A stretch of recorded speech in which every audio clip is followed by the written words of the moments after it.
Welcome, everyone. I'm Karen Contreras, and these are my colleagues Guadalupe Contreras and Lilian Leana. And well, we're very happy to be here and being part of this forum. We come from the Universidad Veracruzana. Specifically, we're students from the Masters in Teaching English as a Second Language. And today we're going to talk about the correlation between teachers' self-efficacy beliefs and burnout syndrome. And it's going to be focused on a post-pandemic study.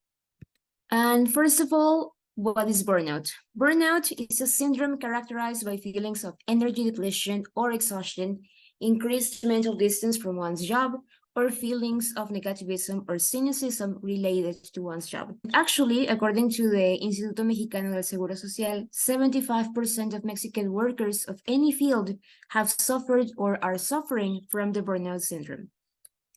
And here we have three dimensions or elements that create burnout. The first one is emotional exhaustion, which is a sensation of being exhausted by the psychological efforts made at work. It doesn't matter if it's just sitting down in front of a screen the whole day, you will end up exhausted. The second dimension is cynicism or depersonalization. This is the interpersonal component of burnout. It happens inside the person. There are no visual or evident signs of it. And it is characterized by feelings of detachment, indifference, and unconcern towards work. One clear example of this may be when a person is fired and they don't even care anymore. And the last dimension is reduced personal achievement, which is a negative professional self-evaluation and doubts about the ability to perform the job effectively. This is closely related to the term self-efficacy, which will be dealt with in the next part of this presentation. Well, we all know that burnout may affect any kind of field, any kind of profession. However, today we're going to focus on the impact it has had on teachers. And well, apart from this, we all know that COVID-19 pandemic changed everyone's lives, especially teachers, because of the whole change of routine they had to suffer through this lockdown. And well, in Mexico, during the COVID-19 lockdown, teachers suffered from depression, anxiety, stress, burnout syndrome, and also their mental health was negatively affected. And these are some of the factors that may create or develop a burnout syndrome in any person. There are more factors, however, today we're only going to focus on two. First, personal factors, which are gender, age, and number of years teaching. And then we have some major findings that were gathered in different studies. First, it was found that female teachers felt higher levels of stress compared to male teachers. Surprisingly, younger and less experienced teachers obtained a higher score in terms of burnout, even though the years of teaching is way less compared to other teachers. And finally, COVID-19 pandemic affected all teachers' performance regardless of their years of experience. For the other type of factors, we've got organizational. This is based on the interaction between teachers and the institutions they work for. And some of the findings that were gathered were that primary school teachers reported a higher level of burnout compared to middle or high school teachers. Why is this? The factors are there. Because of workload, lack of contact with colleagues, inadequate pay, students' behavior problems, difficult relationship with parents. These are factors that primary school teachers need to deal with every single day of their teaching performance. And why is burnout so popular these days? Because it carries a lot of consequences to a teacher's daily life. These are some of the most common ones: depression, anxiety, fatigue, irritability, frustration, professional inefficacy, overwhelming feelings, negative health outcomes, diminished self-efficacy, and of course, all of this may lead to teacher dropout, which is something that all schools and institutions would like to avoid. And well, linked to the previous slide, in 2022, the National Education Association showed that 55% of teachers were considering leaving the profession. And some of the primary reasons for this were the challenges connected to the COVID-19 pandemic, and of course, some symptoms of the burnout syndrome. Now, my colleague Lily is going to tell us what is self-efficacy. Thanks, Karen. So self-efficacy. Okay, so self-efficacy, according to Bandura, is a person's confidence in their own ability to carry out a certain job or action. And in the case of teachers, it refers to how confident teachers feel about themselves to carry out certain tasks that the job demands. Also, the author lists 4 sources for self-efficacy. Number 1 would be mastery experiences, which refers to the successes and failures that teachers have during their career. Number 2 would be vicarious experiences, which is basically learning through the experiences of other teachers. Then number 3, verbal persuasion, which this refers to any type of feedback, positive or negative, that teachers receive regarding their performance. Most of the time it has to come from any credible sources or authorities. And then number 4, we have the physiological and affective states, which, as the name says, it refers to any physical or any emotional reactions or experiences that teachers go through during their performance and during their careers.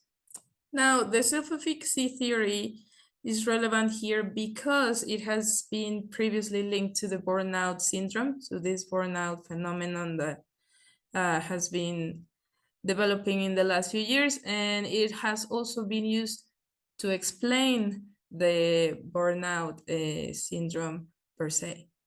Here we have some research examples. We have Ramadi that says that self-efficacy is a strong predictor of subsequent task-specific performance. Those who do not have self-efficacy become easily burnout, and they have less ability to adapt to any teaching environment.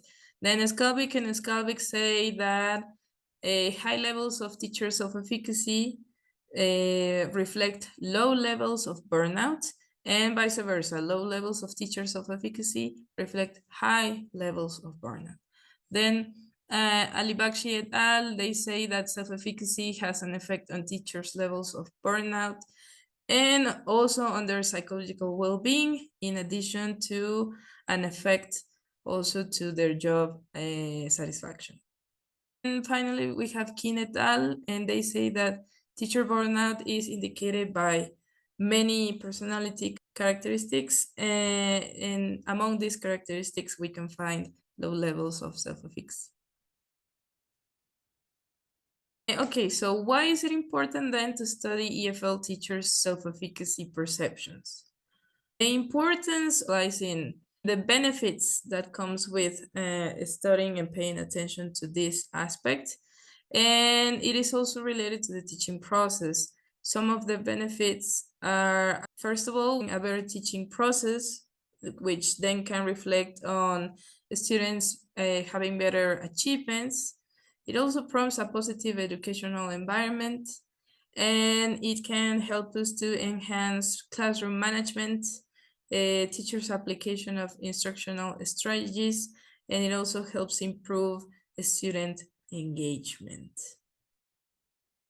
Now, as we have seen, there are many studies that discuss teacher self-efficacy, and also other studies that talk about the relationship between self-efficacy and the burnout syndrome. However, we have noticed that there exists a latent research gap regarding self-efficacy beliefs and perceptions, specifically when it comes to Mexican EFL teachers, and even more so, studies that refer to this during and after the COVID-19 pandemic.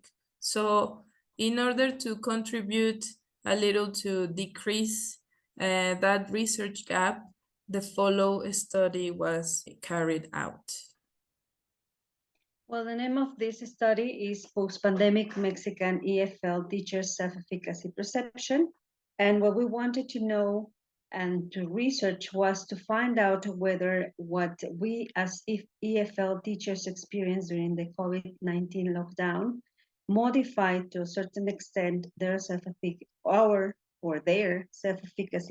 positively, which means that even though we went through all these difficult negative emotions and burnout, maybe we can also have positive effects. To carry out this mixed method research, we use an instrument, and it was an electronic Google Forms survey, which was based on the 4 sources that Lily explained a few minutes ago about the self-efficacy expectations according to Bandura.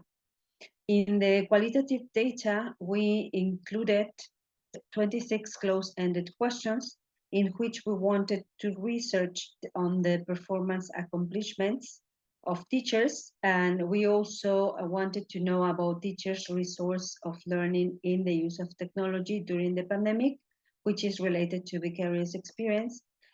We asked the teachers also about from whom they received verbal persuasion, if of course it was positive. And we also inquired them about the psychological states and emotions that they experienced during the pandemic. We also included one open-ended question to gather qualitative information. The question was, do you consider your performance in teaching has improved, and why? To carry out this research, we went through 3 phases. In the phase number 1, we looked for a sample of Mexican EFL teachers who had worked before the pandemic, during the pandemic, and after, so that they could have a better view of what or how they felt before the pandemic about their performance and after it. In the second phase, we sent the instrument, the Google Forms survey, through a link, and the information was collected automatically by Google Forms. And in the final stage, we both quantitative and qualitative data was categorized, contrasted, and analyzed. What we found after analyzing all this data and contrasting them, we found that in the qualitative data, most Mexican EFL teachers consider themselves to be more skillful in the use of ICT or technology, and also in classroom management. They also consider themselves to be skillful in their knowledge and assessment of the English language, and also their ability to motivate students in their learning process. As for the qualitative data, we realized that 80.6% of the participants in this survey consider that their performance has positively improved after the pandemic, especially in the use of technology in the classrooms. Some other, after analyzing all this data, we also found some key features that we're gonna mention. EFL teachers' main source of learning about technological resources was self-learning through tutorials, which is closely related to vicarious. And we also learned that EFL teachers received positive comments about their mainly from family and friends, and not so from peers or superiors or even students or students' parents. And that also, despite suffering from severe levels of anxiety, stress, and burnout syndrome, as Karen previously mentioned, depression was not experienced at high levels and sometimes not even experienced at all. And finally, what we can conclude is that both qualitative and quantitative findings confirm the hypothesis, which was that even though teachers, or especially EFL teachers, even though they went through difficult situations, through high levels of burnout during the pandemic, the achievements that they managed to have, overcoming the difficulties that we faced during the pandemic, were positive in a sense, and increased their levels because of the achievements, and also that vicarious experience, and also the positive comments from family and friends function as an impulse to find or to see themselves that they are that they have a better level of self-efficacy at what they do. As stated before, self-efficacy plays a pivotal role on teachers' daily performance and students' learning process. And we believe that this diagram can help us see more clearly the correlation between these two main themes, which are self-efficacy and burnout syndrome. So first, we start with something that we all as English teachers have suffered or have found in our classrooms, which is students' disruptive behavior. It has happened more commonly nowadays. And well, this is related to self-efficacy, because if you feel that you cannot control the group, your self-efficacy levels will decrease, because you feel that you don't have classroom management, you do not feel ready or prepared to be in front of the class.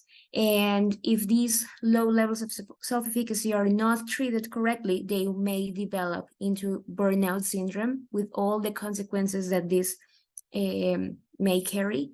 And of course, this may become an endless cycle if this is not treated, because if you get burnout syndrome, there will be evidence inside the classroom and students will feel it too.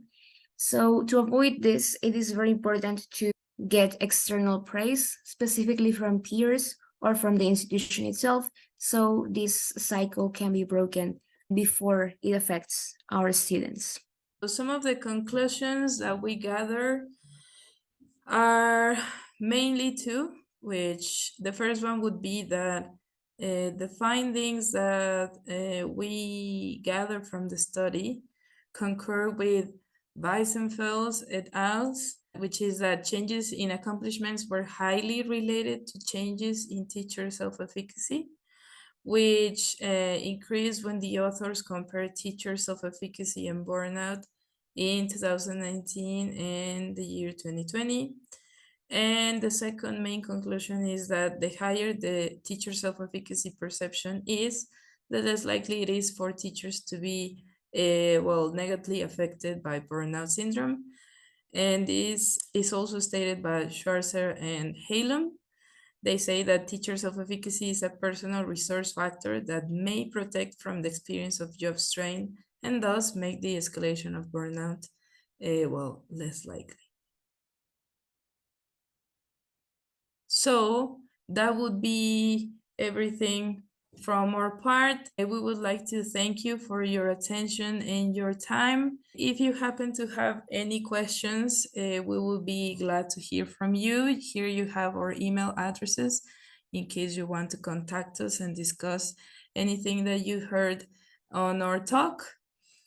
And here you have the list of references for all the literature that was used for our study.